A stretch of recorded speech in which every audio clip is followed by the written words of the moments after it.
নমস্কার। আজকে বলবো 1432 সাল নিয়ে। সবাইকে শুভ নববর্ষের প্রীতি, শুভেচ্ছা, অভিনন্দন, ভালোবাসা। ছোটদের আমার বুক ভরা ভালোবাসা, বড়দের আমার সশ্রদ্ধ প্রণাম।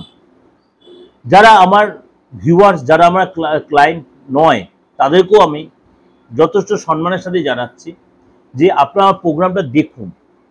এই বাস্তব ভিত্তিক প্রোগ্রাম, প্রত্যেকটা প্রোগ্রাম সবার আপনাকে পৌঁছানোর জন্য অবশ্যই আমার চ্যানেলটা সাবস্ক্রাইব করে রাখুন। এবং এই যে প্রোগ্রামটা দিচ্ছি, এটা আপনাদেরকে একটা জিস্ট করে দিচ্ছি ছোট করে।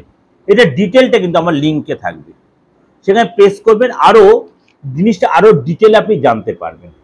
অনেকে হয়তো দেখেছেনও, তা সত্ত্বেও আপনাদের কাছে বলার উদ্দেশ্য। এর সাথে সাথে আমার আরও নানা রকম প্রোগ্রাম রয়েছে, তার জন্য কি করতে আমার চ্যানেলে গিয়ে আপনাকে সার্চ করতে হবে। কিন্তু এই লিঙ্কে যদি প্রেস করেন, এই প্রোগ্রামটা আরও ডিটেলে আপনি পেয়ে যাবেন, সারা বছরটা আপনি কেমন যাবে। চলুন তাহলে জেনে নিই আপনার রাশি কি বলছে। মিথুন রাশি। মিথুন রাশির ক্ষেত্রে কিন্তু আপনার মনটা ভীষণ ডাইভার্ট হয়ে যাবে, মনে ভীষণ অস্থিরতা কাজ করবে। আপনার বছরের মধ্যভাগে আপনার চাকরি নিয়ে যে সমস্যা চলছে সেটা অনেকটাই মিটে যাবে। কোনো নতুন ব্যবসায় হাত না দেওয়াটাই বেটার হবে। যে ব্যবসা হচ্ছে সেটাকে ডেভেলপ করার চেষ্টা করবেন, সেখানে ইনভেস্ট করতে হলে বুঝে শুনে করবেন, সময় বুঝে করবেন। তার জন্য কিন্তু আমার চ্যানেলে গিয়ে আপনার লিঙ্কে সার্চ করে আরও ডিটেলে জানতে কখন আপনি ইনভেস্ট করলে সুবিধা হবে। এবং চাকরির ক্ষেত্রে উন্নতির সুযোগ আসবে, নতুন যোগাযোগ আসবে।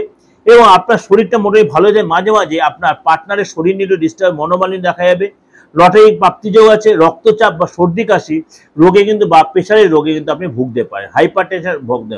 বছরের প্রথম দিকটায় আপনার কিন্তু একটু চাপে থাকলে তারপরে আস্তে নর্মাল হয়ে যাবেন।